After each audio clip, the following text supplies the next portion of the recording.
Can you think of almost any topic that's more controversial than Canadian pipelines today? Can you think of people that are on the one side completely outraged? This is the death of my community, my ocean, my mountain. On the other hand, we have Canadians who say, this is such a gift, these natural resources. We can become a world leader in environmental protection, transportation, education.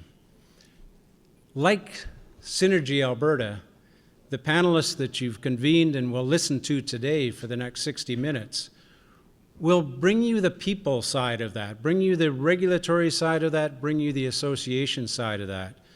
This is a very important conversation.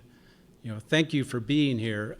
What the rules are is I have two main rules in addition to the Synergy Alberta rules. I've got agreement from my panel that I get to keep them on time because we want to get you out of this conference sooner than you expected. And my other rule for you is while you may have a particular pipeline or a particular thing that you want to deal with, today isn't that conversation, okay? Today is synergy, it's learning. What we will do is we will have our panelists speak for 10 minutes each. Then we will have a panel discussion. Then we'll open it up for about 10 minutes of question and answer, and then give our panelists an opportunity just to have a closing statement so that when you're driving or flying away or walking away or biking away, you'll have something to think about. How does Synergy Alberta influence the culture around conversations? What are we learning about pipeline conversations? So our panel today, Philippe Riker is Vice President Community Engagement with the Canadian Energy Pipeline Association. Shane Parrish is a board member for the National Energy Board of Canada. Brian Kingman is Secretary-Treasurer for the Collaborative Landowners Group dealing with pipelines. So we've got some balance here. You're going to have a chance to ask some questions. And I guess what I want to do is thank you for being here and thank you for Synergy Alberta. This is, in my belief, one of the most important panels of our 3 days, and I see most everybody is still here. So thank you. Philippe, let's get started. All right.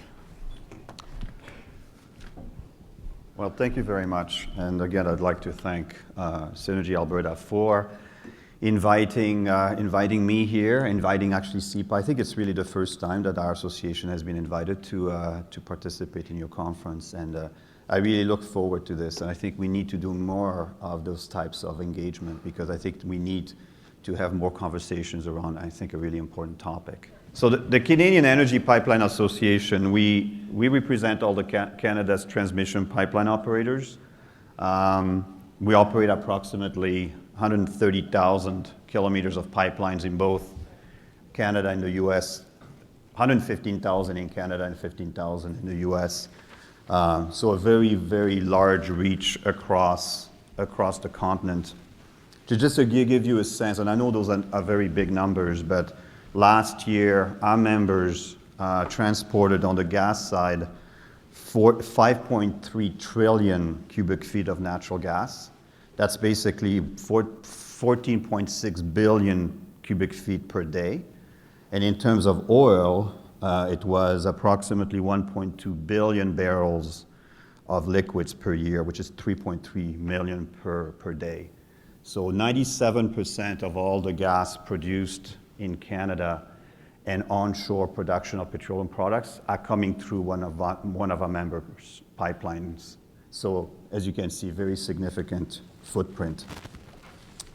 In terms of the actual industry, I mean, we've been around for a long time, and I think obviously Alberta is probably the jurisdiction that has the most footprint of pipelines. But we've been around for 60 years. We are highly regulated, be it if it's an interprovincial pipeline, obviously by the National Energy Board, and if it's a provincial pipeline, either by the AER in Alberta or, for example, the Oil and Gas Commission in British Columbia. So highly regulated. And of course, at the end of the day, a very safe and reliable way to carry large amounts of energy products from point A to point B. So this is just very briefly again. This shows the network of our members just on the liquids side of the equation. And obviously, basically everything starts in Western Canada and basically move products to various markets. So this is liquids and this is natural gas. So very, very significant footprint. And those are just the existing systems. That doesn't include the potential projects that are being considered right now. And this is what I was going to mention to you. If you look at the amount of pipelines, and again, 90.9% of them are buried underground. Just in Alberta alone, you have a very large network of pipelines just in Alberta. Very, very significant. But we are the transmission side of the business specifically. And again, just to give you a sense, and this is just on the oil side, if we did not have transmission pipelines to carry those products, and if we were to use alternative modes of transportation, it would require 4,200 rail cars per day to carry the same amount of energy, or 15,000 tanker trucks. So you can imagine what pipelines are doing vis-a-vis those other modes. In terms of their safety, and again, I'll talk a little bit more about this, but as you can see, we have a very strong safety record. But in our particular case, because of what has happened over the last few years in terms of the context changing and what people are really expecting from us, we're not really focused on this anymore. We're more focused on what's left of the 0.22% that we need to get better at, and I'll talk about that. At the end of the day, I mean, from a CEPA perspective and from a members' perspective, we look at pipelines as critical infrastructure, similar to, be it the Pacific Canadian Rail or the St. Lawrence Seaway or the Trans-Canada Highway. We see those kinds of energy pipelines as critical infrastructure for the country. And hence, the importance for us to make sure that what we do is done in the public interest. I think it's very, very important, even though those organizations that we represent are obviously privately owned corporations. At the end of the day, they're carrying those products on behalf of Canadians from point A to point B, and that's very important, particularly because at the end of the day, those products have to be transported safely and reliably. So here it is, just talking a little bit about the operating challenges that we have now. I think a lot of it has to do with trust, and I know a lot of people are talking about trust. I mean, all the surveys we have done, a lot of the polling we have done over the last few years is that there has been a decline in the trust among stakeholders and among pipeline operators and directly affected residents. Also declining trust of regulators. And I think this is a significant challenge that we have to overcome. I think the other thing that has become much more obvious to us now is that over the last few years, pipelines are also part of a broader policy debate around climate change, around the production of upstream products. To be honest with you, I've been in the pipeline business for many, many years, and it's only up until recently that people were starting to question the products we carried. Now people are questioning where this product is coming from, and if this product is perceived to be a problem to climate change, then they're also questioning what those pipelines are all about, because they're perceived to be obviously, not perceived, they are enablers to some degree of that production. So I think this is definitely something that has changed the context in which pipelines operate today, is the fact people really care about the products we carry. I mean, the other one is, and this term social license, I think it's overused, but I'm going to use it anyway, or social acceptance might be another one. I think it's part of a more profound change in society, is that I think people that are directly affected by actions from others want to understand and want to have transparency around those decisions. They want to understand why you made this decision versus the other one. So this increased desire to understand and asking for different institutions to be more transparent, I think is also changing the context forever. And by the way, just one thing I was going to let you know is, some people may think, well, we think this might be a passing fad. We may go back to the old days. No, we have completely internalized the fact that the context in which pipelines operate or want to be built have changed forever, and we need to adapt to those changing circumstances. It's absolutely critical for us. And I think the other one is around the concerns about risk. I think there is definitely a perception, which will be more than a perception, that sometimes pipelines bring more risk than rewards and benefits. The benefits are diffuse, they're not directly affected the individual, but the risks are real. And this is something that absolutely we're aware of. This is something we need to work on, is that there is definitely something there. We can no longer just assume that people are going to look at big pipelines are always in the public, there might be in the public interest at some level, but I think we need to do a way better job as also telling what those pipelines can do on the ground at the local level. And that, again, is one of the challenges we have as an industry. And as I said, these are just examples of some collage of recent anti-pipelines demonstration. And obviously, as you can see, it really goes back in many ways to what the product is all about. Here, these are just the latest data that we have. As you can see, there has been, on the right-hand side, on the blue side, are those people that have a very negative perception of the industry. 32% in 2012. It has gone down to 21, although it increased from last year. We have pretty steady number of folks on the positive side. We still have a very large number of people in the middle that are kind of neutral. And those are the people that we need to be spending much more time on. They want to understand better what's really going on with our industry. But as you can tell, there still are very much some polarizing factors associated with the pipeline industry. And I think this is something, again, that we were not aware of before, and certainly we're not really subject to, is the fact that pipelines today are a very polarizing factor in some jurisdictions. So what are we doing about it? I think that's the critical part. I think that the industry has come a long way, particularly over the last 2 years. They realize that actually trust is absolutely the cornerstone for us to move ahead. I mean, we need to build that trust.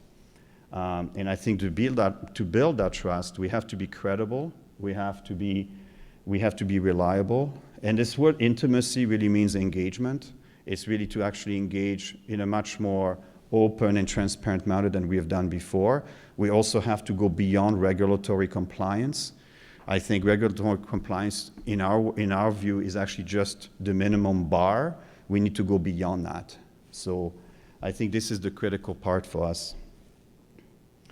I'm not going to spend too much time on this, but just very, very, very briefly, the external advisory panel on the right-hand side.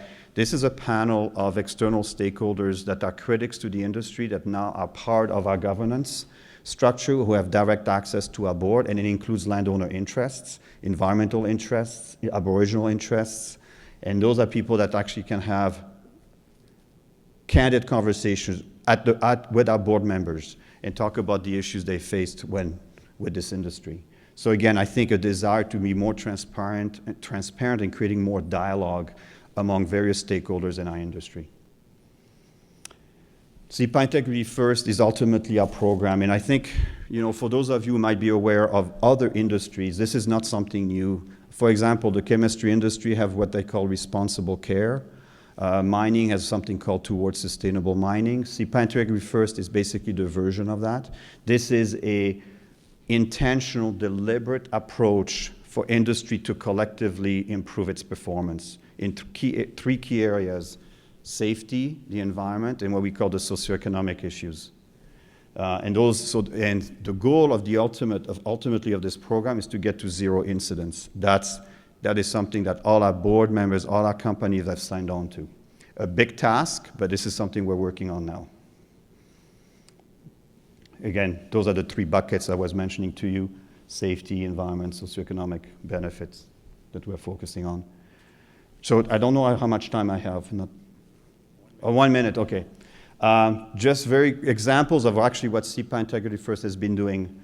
And it shows, again, the collaboration that is finally taking place at the industry level that is responding to stakeholder concerns.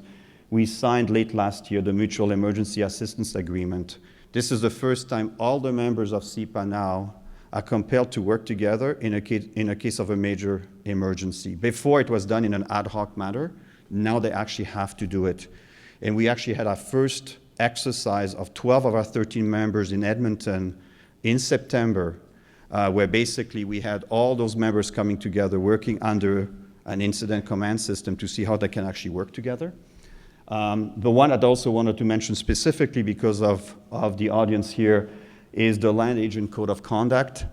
CEPA earlier this year introduced now a Land Agent Code of Conduct on federally regulated pipelines. So now all land agents that are working for our member companies on federally regulated pipelines have to sign on to this code of conduct. They have to actually take a training module online and an ethics course.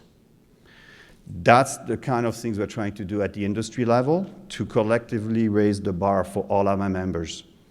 So again, I know I'm running out of time, so thank you very much. I'm here to obviously participate in the discussion, but I want to give you a brief kind of snapshot of how the industry is internalizing the challenges and the changing context in which we operate. So thank you very much.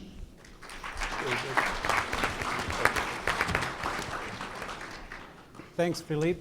As Shane gets himself set up, I'm going to ask who in the crowd, Lorna, works for the National Energy Board? Is there any? I want to recognize Lorna Patterson because she has been a leader in synergy and interest-based negotiation dispute resolution before she was born. And I also want to give a shout out to Brenda Kenny, another friend, interest-based mediation, sustainability champion, who is the president of the Canadian Energy Pipeline Association. So you good to go, Philippe? Or Shane, pardon me. That looks to be the case. Yes, my name is Shane Parrish. I'm a board member for with the National Energy Board. Yeah, I've been a member for about a year and 3-4 months. And it's been quite an interesting experience, enjoyable experience mostly. I'm not here alone, as was pointed out by Lorna, and also Sam Saleh here, who's been here for the entirety of the conference. This is my first opportunity to present or to participate in your conference.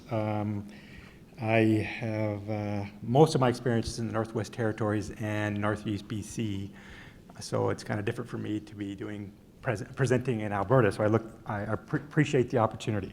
So I'll get to the formal presentation, try to work through this so we can get to perhaps more interesting questions.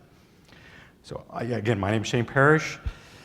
Thank you, and I would like to first to provide some background information about the NEB, and then talk about the NEB's efforts to engage communities and the NEB's expectations for how regulated companies should engage communities. Try my luck here. Very good. Yes. The NEB is Canada's energy regulator and safety watchdog. We were set up in 1959 when Parliament enacted the National Energy Board Act. We are accountable to Parliament through the Minister of Natural Resources, and we are independent, which means we function at arm's length from the government.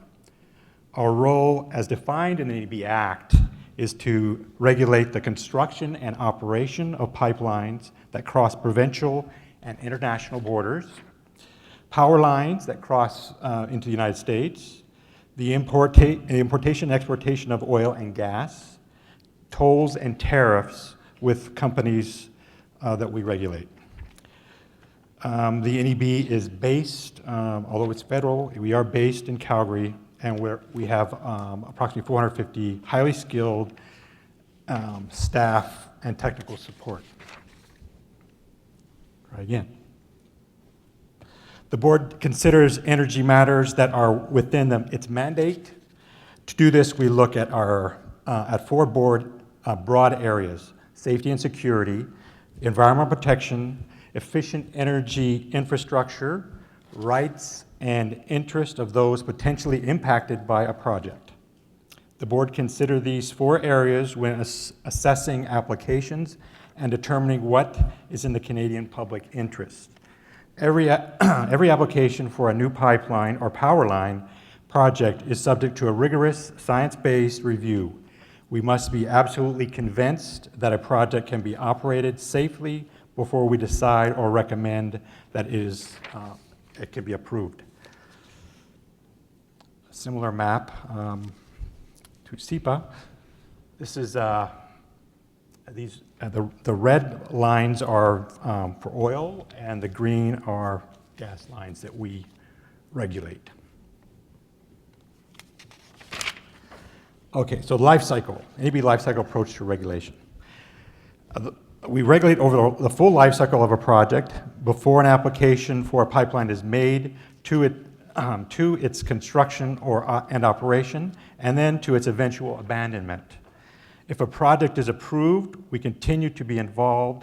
Last year, we carried out almost 300 compliance actions, ranging from inspections to audits to emergency exercises.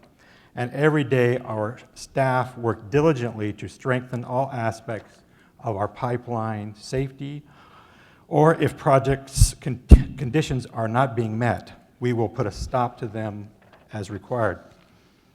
While I am immensely proud of the work that we do to protect Canadians and our communities, today I would like to talk about community engagement, which occurs during all phases of a project. During the planning phase, the NEB looks at the opportunities to engage landowners, Aboriginal groups, and the public. We also, during the public hearings, the NEB continues to ensure that communities understand our process and different opportunities to participate in the process.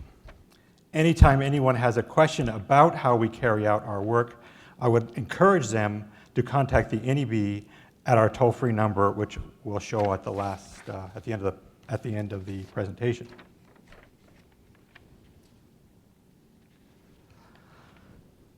The previous presenter, Philippe, talked a bit about this as well.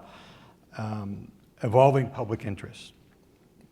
Now that you have a better idea of what and who we are, I will talk about the shifting landscape in which we operate. Since 2010, there has been a large increase in public scrutiny of energy infrastructure and consequently of the board and its processes.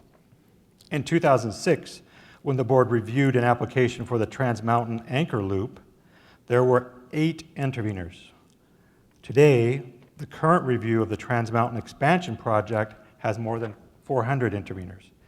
Media inquiries have skyrocketed from 82 in 2008 to 612 in 2013. Since the summer of 2010, there is an increasing desire from the public to understand and have a say in energy issues, including how energy makes its way to market.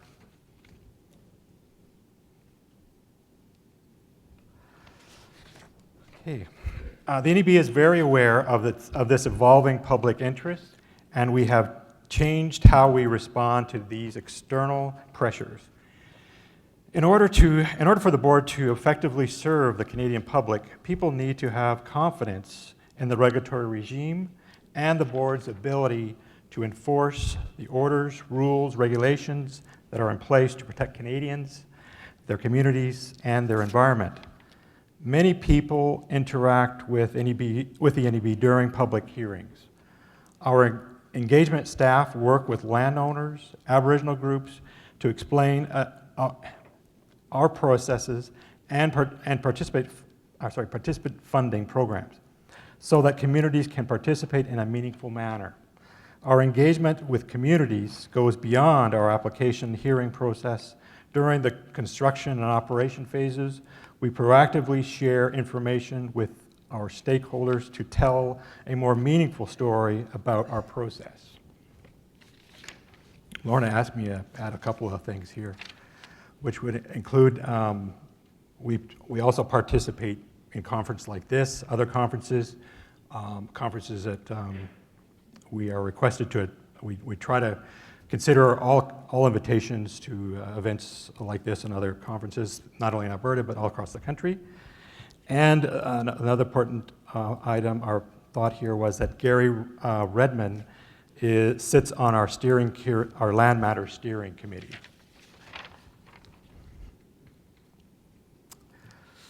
Meaningful communication with people that live and work around pipelines is critical to dispel myths about building trust. The companies we regulate have responsibilities to effectively engage communities. The NEB's expectation for the design and implementation of a company's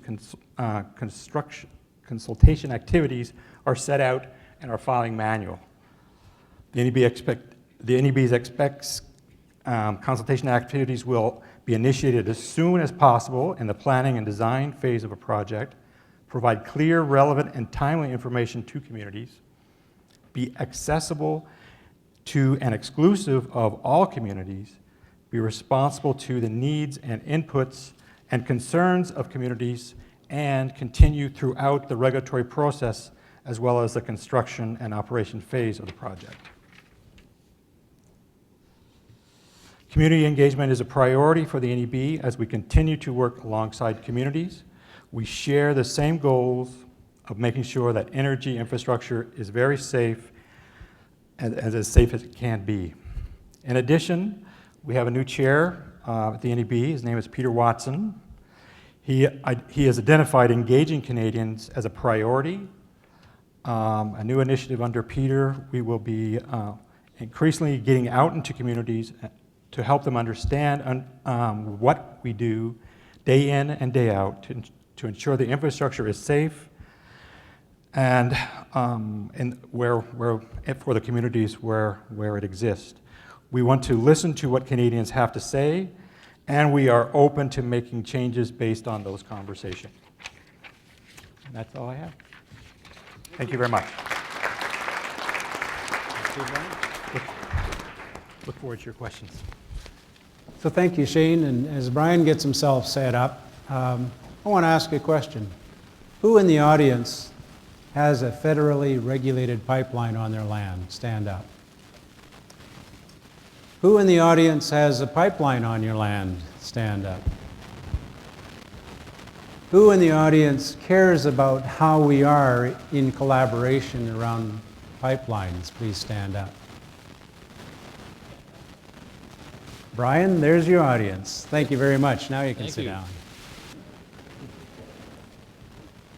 Okay, Tom, are we ready to go? Yeah, great.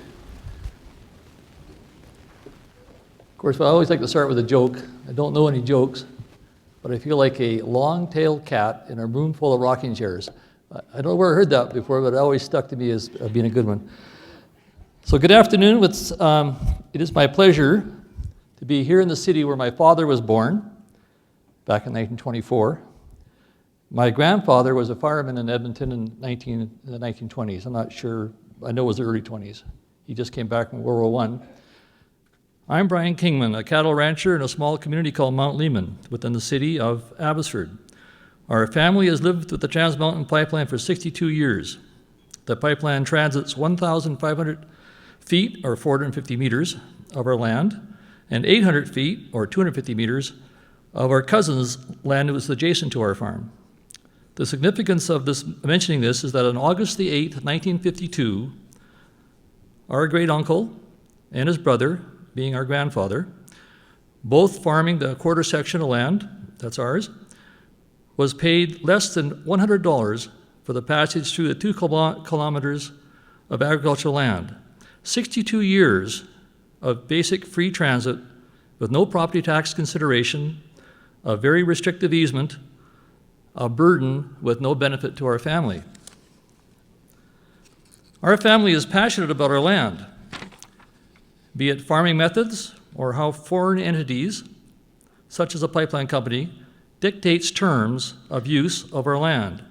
We have felt, and justifiably so, that our land has been exploited for over 62 years.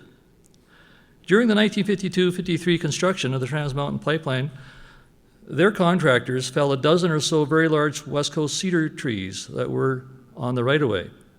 And instead of removing the stumps, those stumps were buried on site. 50 years later, 11 significant depressions were the result of the stumps rotting and the ground sunk. These depressions greatly impeded our ability to hay the pasture. That's approximately about a 10-acre field that we use for haying. And then there's a big pond that the pipeline goes through. And then there's another grazing pasture. So approximately 40 acres is taken up by the right-of-way. And I know to you prairie guys, you laugh, but in the Fraser Valley, that's a lot of land. In early 2003, I contacted Terrace and Gas, the owners of Trans Mountain Pipeline at the time. They were, to say at least, rude and very uncooperative when I asked them to attend our property and fix these issues that were caused so many years ago. Their answer was no. Their depressions were not their responsibility because, of course, it was built by Bechtel back in 1952, long gone. I thought about the response and formulated an action plan, firstly by contacting the National Energy Board of Canada and making a formal complaint. And I just confirmed it was Shane Richardson, I think it was. The National Energy Board were quick to act. They asked Terracin to negotiate a settlement or simply fix the depressions. Terracin said to them, no.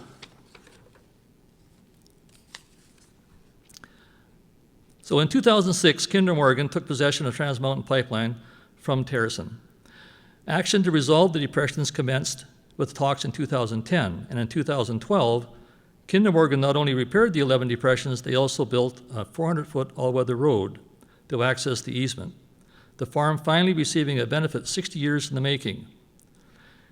We did see a significant improvement with Kinder Morgan management past 2008, and I forgot a complete paragraph of my wife's here, she'll be mad at me. So my wife Donna was tedding hay back in 2001 on this bad section of land. You know, she darn near rolled a tractor, but she rolled a tedder and completely wrecked it. And that's why we were so angry, and that's why we wanted some compensation. So you might ask, if I had a good relationship with Kinder Morgan, then why would we want to form the collaborative group of landowners affected by pipelines, or better known as CGLAP? In 2012, the Trans Mountain's land manager had told me that the Trans Mountain was soon to declare open season. And that's a terminology, a time frame where they would present client orders to the National Energy Board for exports of Alberta tar sands products. In May 2013, Kinder Morgan announced through the Calgary Herald newspaper that in the very near future, Trans Mountain would make an application for construction of a second twin line. Later in the fall of 2013, I contacted the Trans Mountain land manager with questions with respect to the news article and challenged the statement that the new twinning would be considered a brownfield construction job, and therefore there'd be no reason to negate the restrictive easement from 1952. So it's my contention that this twinning of the new larger 36-inch line, because the one we have now is 24-inch, should be declared as a greenfield project. And of course, then we get a brand new, up-to-date easement. The Trans Mountain land manager and I met over lunch December the 4th, 2013. He informed me that our approximate 3.65 acres of farmland that was taken up by the existing easement would be subject to his recommendation of a one-time fair market compensation payout, as well as a $25,000 lump sum for a 100-foot additional workspace. I asked him if he knew that the Fraser Valley farmland was then assessed at $55,000 an acre. Since then, $63,000 an acre.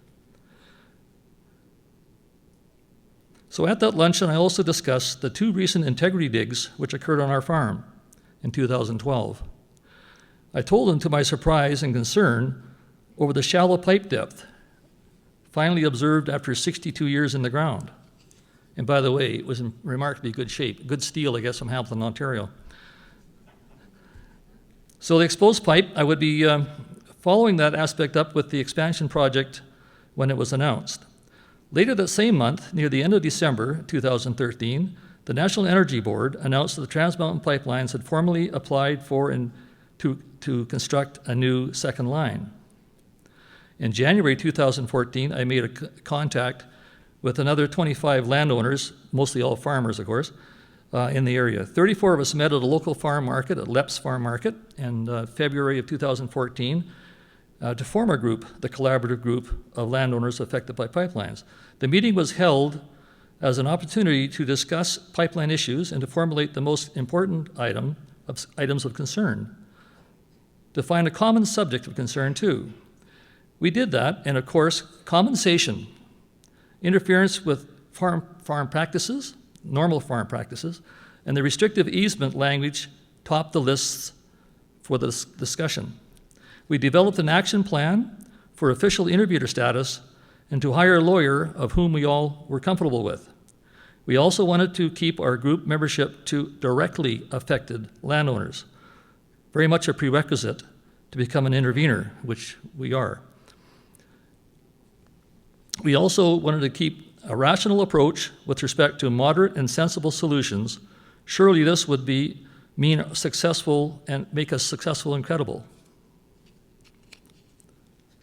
Intervener status was granted in April of 2014. CGLAP was officially granted as a nonprofit society as well. We had applied for and received some National Energy Board funding too. Okay, I can just briefly go into that. We received $67,700, which is very nice.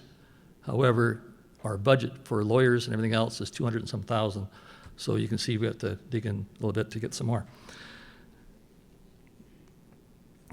Now, currently, CGLAP consists of over 70 members, has through their legal counsel forwarded 2 information requests as part of the ongoing hearing process, in which the National Energy Board requires Trans Mountain to respond to with answers, solutions to our questions.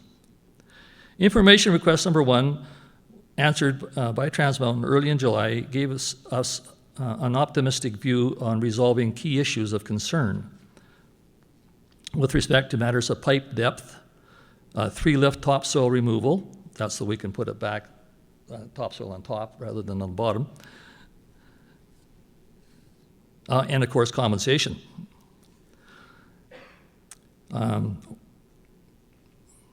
The compensation questions were expanded in IR number 2. Also asked in IR number 2 were questions pertaining to HDD, that's horizontal directional drilling. Sites. We have at least 6 CGLAP members who will most likely see drill sites on their property, and of course we're concerned because, of course, they're bringing debris out from under the ground. What are they going to do with it? How are they going to handle it? So those are our questions with that. So CGLAP continues to be a positive source in the Fraser Valley agricultural community as a groundbreaking entity. In closing, CGLAP is creating real change for the betterment of the Fraser Valley farming communities, along with effective agribusinesses that will be, again, affected by the Trans Mountain Pipeline expansion. Now, thank you very much for that. And before I close, I just wanted to go through some photographs here real quickly. Are we geared up for it? And we use this one, Tom? Green button. Okay, now this is the beginning of the Fraser Valley. And what you see here on your far right of the screen is a single line. Well, that means that's an HDD site. In other words, a horizontal directional drilling site. But that's okay because that's POPCM. That's the pumping station where they pump the fuel from there, either to the Sumas tank farm or out to Vancouver at Westridge terminals. Big concern here, and if we keep on going down, is the width and scope. Now, this is the map provided by Trans Mountain to the National Energy Board, and which an intervener, I get a copy of it. Below that, you can see the BC Hydro power line, which is 500 feet. And look at the other line. It's 500 feet too. And I've sort of already mentioned to the NEB, I'm very concerned about that because they call it a survey corridor. And now they're calling it an energy corridor. And does that mean in the future we can see cell towers or something else on that strip of land? And you see the native reserve called Shawatson is bypassed. They do have a pipeline through the corner. It's called, actually in English, the grass reserve. That's that section of land that's right to the left of the screen. And then another native reserve in Chilliwack, so still in Chilliwack, leaving the farming community, getting into the urban area, and the pipeline will brush against the Schwatchen Reserve, is the one I should have said first of all, leaves there, and then you see a new line following the BC Hydro power line, and then back over. That's definitely greenfield whenever it leaves and goes to a new route. It will affect about 6 farms coming down. And then again, look how broad it is. It even gets bigger than 500 feet. And then that river it crosses there is called the Chilliwack Vedder. Fantastic steelhead, coho, salmon river. Brushes along the mountain on the Sumas Prairie, but again, you can see the intensive farming going on there. And then again, Sumas Prairie still. That's all old lake bottom that's reclaimed from 1920s.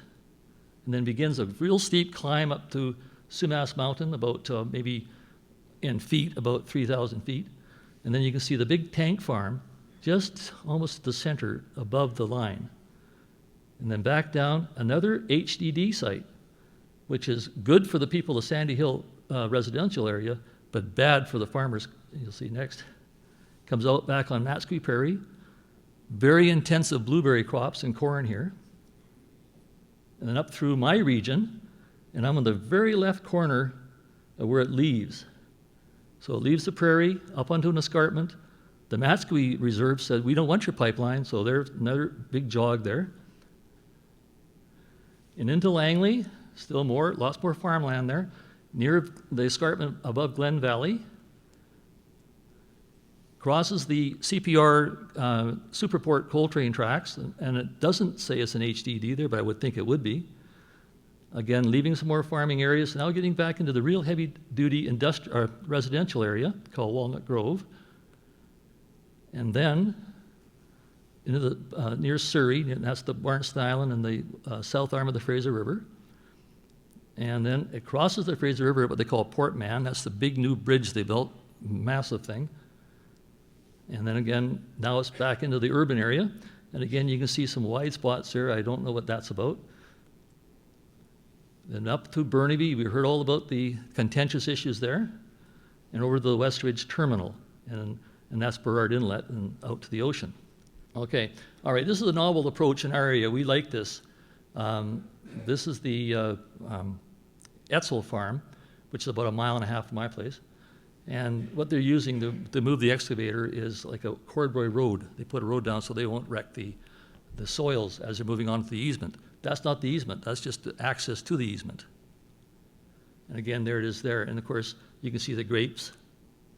This was last March, in fact. And Garnet was smart enough not to plant there because they had told them that they're going to be doing that. It was only a 2-meter dig, but they had a heck of a long way to go to get to it. Okay, that's the pipe depth on the Abbotsford Mission Highway. Again, you can see how small it is, but it's not very deep for a major 4-lane highway. Now that's the town of Abbotsford today, and this is the blueberry crop. It goes right through, and if you could look at that line there on an angle. And of course, it's so shallow, the heat of the bitumen, and we were confident about this, it creates a real bad situation for the berry farmer because those plants mature much faster. Again, our alternative, if you don't get a pipeline, you get this, and that's a bad situation, I think. And that's oil by rail. There's no railwaymen here, but that's the way it is. Again, now this is 1952. That same intersection you saw there earlier with the city, that's 1952 when they first came through. A little bit different in the 60 years. And of course, another big corn patch. Now, I know that you guys probably have corn patches out here too. And that's one of the depressions where my wife's standing out there that you can see. I don't know if you can see it. I can clearly see it. I know where to look for it there, right in front of her, coming towards the middle of the screen. And that one was probably about 3 feet deep. And now there we go. That is 26 inches from the top of that pipe to the surface.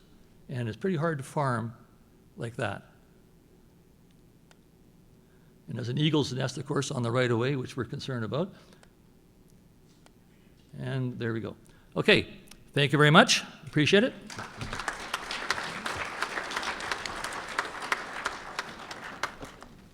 Thank you, Brian. So we're going to spend a few minutes having the panel have a discussion amongst themselves, and then we're going to turn it over to you. So I want to start and just ask the open-ended question. Do you have any comments or anything that any one of you want to say about the presentation so far?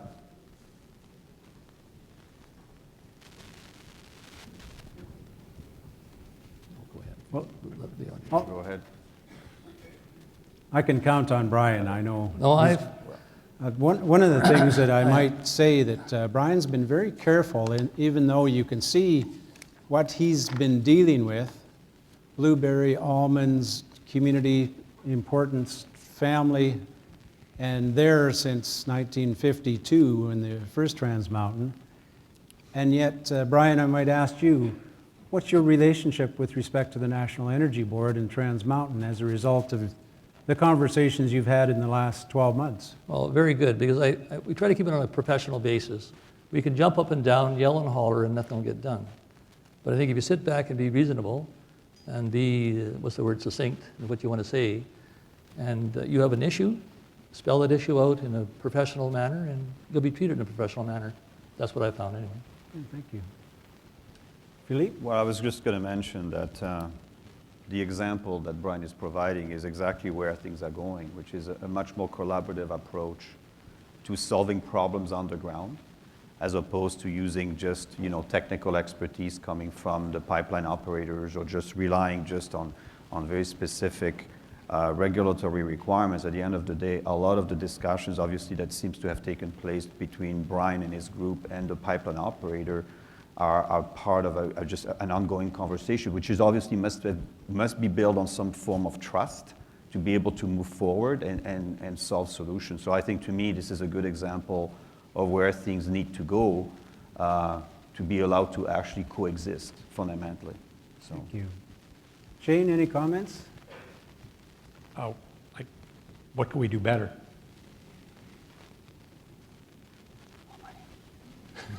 I got that. I noted that down. You're referring to the... Well, we're happy to get what we got. It was very good. We asked for 140,000, we got 67,000. We knew we couldn't ask for 240,000. That's the participatory funding program you're talking about. Yeah. And they were very professional. Very good. So one of the things that Brian makes it very real for us is to say, pipelines aren't his business, but he's been pulled into a conversation and trying to collaborate with his community. One of the other things that Philippe had touched on earlier in his discussion is there is change about. There is a real change in society's expectations. We've heard the word transparency. Shane has just talked about the importance of making it local. I want to ask our panelists, any comments you have with respect to the change in community engagement around pipelines and what your experience has been or where you think we might be headed? I have a quick comment. We were very concerned about abandonment a year ago, and that seems to be resolved now. Is that correct? It's certainly becoming resolved. I reflect back to when we sold our house to move back to the farm after my wife's father passed away, and we had to go back and farm. My son was already there. It wasn't a big deal, but we had to sell our house. And I had an oil tank in the yard. And of course, upon condition of sale, we had to remove the oil tank. And I was shocked at that time to know that pipelines didn't have to remove it. In fact, I brought my old 1952 pipeline agreement, and it clearly states in Section 6 that pipeline can remain in the ground. And I think that's horrible, and now I understand that that's pretty well gone, right? Well, being new to the board, I was pleased to see what has been done around pipeline abandonment and a very much of a leadership role that the NEB has taken here. We're established, all companies that we regulate have to establish a trust fund, and we agree on the amount of money that will be put into the trust so that it will be there when the abandonment occurs. So I was very pleased to see that, and I think that's to the credit of the previous chair, Gaetan Caron, who worked to establish that with other board members and staff. I think that's good news. Exactly how, I can't really speak to what activity at the time of abandonment would be required to do. I think those things, it's a bit of a moving target in a way. What we consider to be the standards today might not be the standards of tomorrow. They are reviewed every 5 years, and as those standards change, funds will be put in those trusts to allow for the work that needs to be done. Well, going back to the original question that you had in terms of what you think the changes are, I mean, I feel that, again, using the example that Brian has given us, it's a more holistic approach to solving a problem, I think. And I think that's the big change, and I think in our context is I think we need to be much more open to have a whole bunch of issues being discussed as opposed to a more, I think, narrowly focused approach to what I think we used to do historically. And I think that's to me is the big learning. It's just to take a more holistic approach to solving problems, because if you think of the impact of a pipeline on farmland, it's not just necessarily just the impact of the right-of-way, but it's also the overall lifestyle. It's a whole bunch of other things that are part of it, and that needs to be taken into account. So I think that to me is the biggest learning. I think that if you look at, the Trans Mountain system built in the 50s, obviously a totally different context than in 2013, 14. So. Thank you. So I think you'll realize that we're all in this together. We're in a situation where Canadian pipelines are so important for a whole bunch of reasons, environmentally, economically, socially, and everyone should have a voice. What we're hearing is, if you're an old-fashioned pipeline company and you just want to ram it through and that's my only business, you're probably not going to get your pipeline built. If you're an old-fashioned landowner who just says, I'm just going to demand, and I'm not prepared to collaborate, you're going to have a tough time. So now is the time where I want to open up to the participants, to the room, to say, well, we've got some microphones running, and I'll let our runners decide.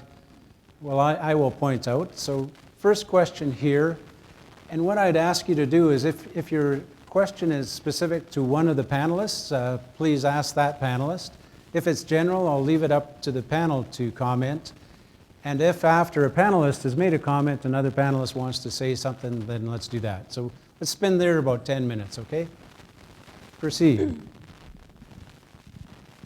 To anyone who could answer this, you did a beautiful presentation, Brian. The way that you showed us the corridor and how it was running is my concern.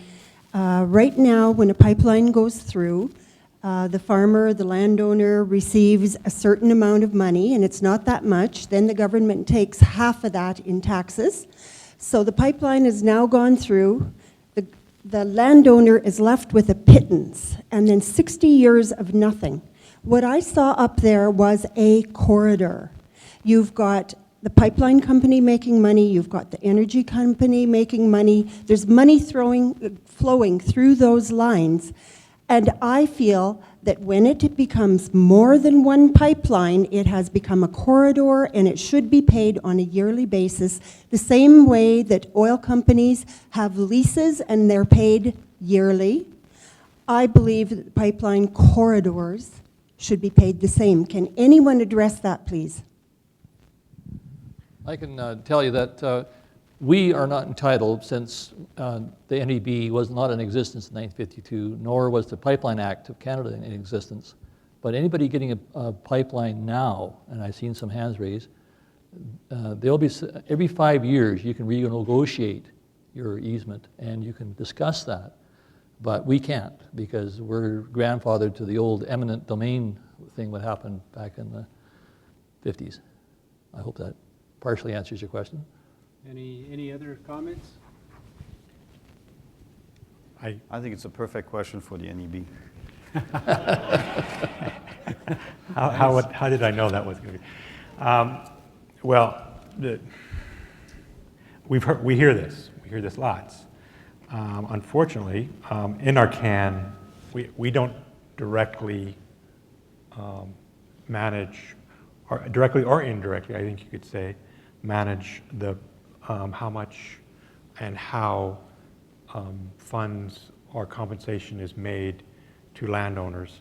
That's done through NRCan in a separate process, and I think that you would collaborate with that. So it's not something we deal with. Next question.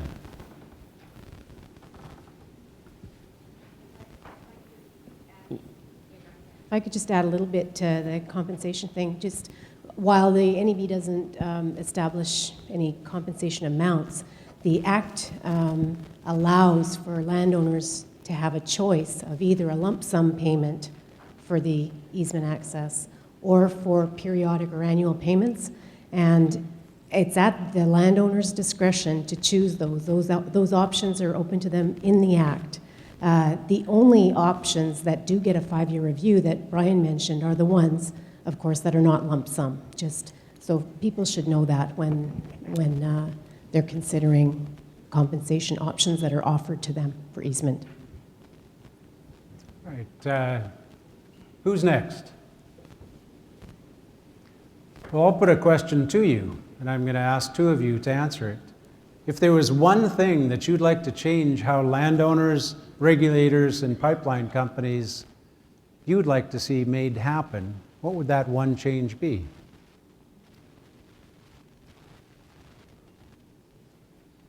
While you're thinking about that, I'm going to ask our panel to respond to the one change question, and then I'm going to ask them just to make a concluding statement.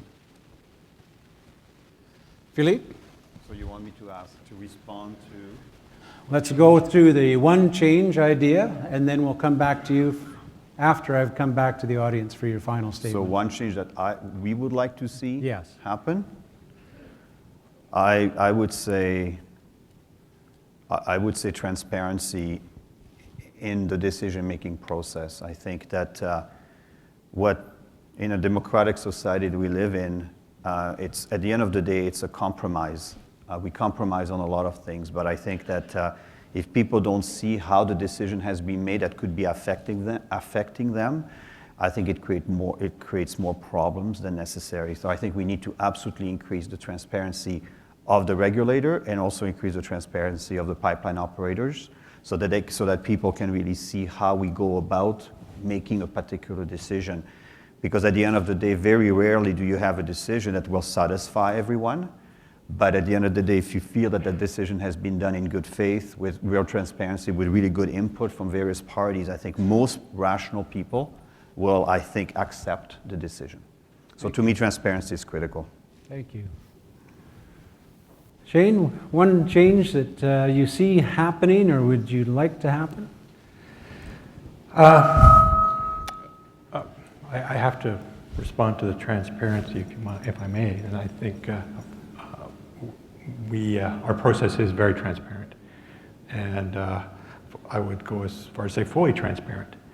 And I'm not sure if you're referring to the NEB in your comment, but I would take exception to it. What would I change? What would I change? Or what's my dream, my wish? I think we need to do a better job of informing Canadians about what we do and what we're responsible for, our role in as an energy regulator in the context of Canada. Thank you. Brian? Well, I had a pat answer, of course, but now that someone mentioned something and I thought thinking of something else, partnership with the oil company. And if we as a landowner, and if you were the landowner, of course, and you have the pipeline through your land, or in my case, my wife's land, then I think there's a partnership there. And if one thing could be taken out of this is that when we're negotiating with Trans Mountain, which starts pretty soon, I believe that that's one thing we're going to be looking for is royalties based on profit. And fair game. If they make $60 billion or something like that, why not give 0.5% or 0.1% or something to the landowner? That would be more than compensate the $80.73 that Uncle Gordy got in 1952. So that, and what I was going to say originally was be friends with them. Don't be enemies with them. Thank you. Do we have one change? Please, can we get a microphone? Peter Dobie, Farmers Advocate. One thing we hear regularly, and it doesn't apply just to pipelines, but to any sort of development, is fairer consideration for compensation for landowners' time and trouble at the start. It seems to be that costs you incur for professional, whether it's legal or other help, are reimbursed, but many farmers and ranchers are frustrated with the lack of value that's placed on their own time and energy. And certainly what I hear is that they would like to see that fixed, whether it's just for pipelines or also any sort of development. So fair compensation for the time and trouble taken by landowners to get up to speed and to make representations on their own half. May I say something quick?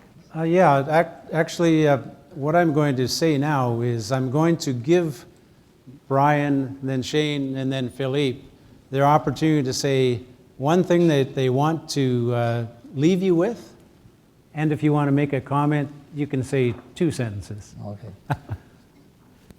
One sentence. Because our crops are so diversified in the Fraser Valley, in our information requests to Kinder Morgan, we're asking them to review crop compensation, business interruption, besides the regular compensation to the farmer. I think that's new as well. So the one thing that you want people to go away with? The one thing? I said, be friends with him. You can get a lot more done than, well, of course, he's a good guy. We don't have any... Here, you can do me. I'll be the neutral. I'm saying that, truly. I mean, land agents, we talked about that earlier at our table. Gary and I were talking about that. I've seen some horrible land agents, and I hope there's no land agents here, because obviously most of them are very good. But the land agent at Terracin that I almost went and scuffled with, there can be some very ugly land agents, and sometimes they have to be reported and documented, and there you go. Sorry. Thanks, Brian. Shane, your closing comments? Well, just to respond, I will pass your comment on to my fellow member who sits on our land user group, Jamie Ballin, who is a farmer. I don't think he'll need any encouragement in that regard, but be happy to pass that on. Also, final comment, again, I'm with the board for a little over a year. What's impressed me most about the board is the dedication of the staff and the hard work that they're doing to make this infrastructure safe for communities, and I'm impressed with that every day that I go to work. So that's what I'd like to leave with you, that we're in good hands. Thank you. And Philippe? Yeah, just to reply to the last person who was in the audience, I think that whole issue of the recognition of the time spent and this capacity that is required to be able to fully engage is a really critical one. And you see it with a number of stakeholder groups, including, for example, First Nations communities who are faced with some significant demand on their time and resources and do not necessarily have the capacity to respond. So I think certainly from a pipeline operator perspective, my view on this is that they need to be cognizant of that. They make sure that they, as part of their planning, they take those things into consideration, aside from what the regulator has to do. So in terms of what I'd like to leave behind is, I think what's important is, and going back to what Brian said, I think the spirit of collaboration, I think, is really critical. I mean, I'm proud to be Canadian, and I think that Canada has always been able to figure out ways to resolve problems in a collective way. So I think the spirit of collaboration, I think, is absolutely critical to be able to move forward, because I think all of us I wanting to make sure that we have, from a pipeline perspective, a safe pipeline system. We also want to take care of the environment, and obviously we want to respond socially, responsibly to social concerns. So that's what I'd like to leave behind. All right, thank you all so much for paying attention. This is such an important conversation for our communities and for our nation. And I just want to thank you for being here. This will be a growing conversation. And Rob, I'll turn it back to you. Thank you very much. All right, thank you very much. Important conversation, important topic.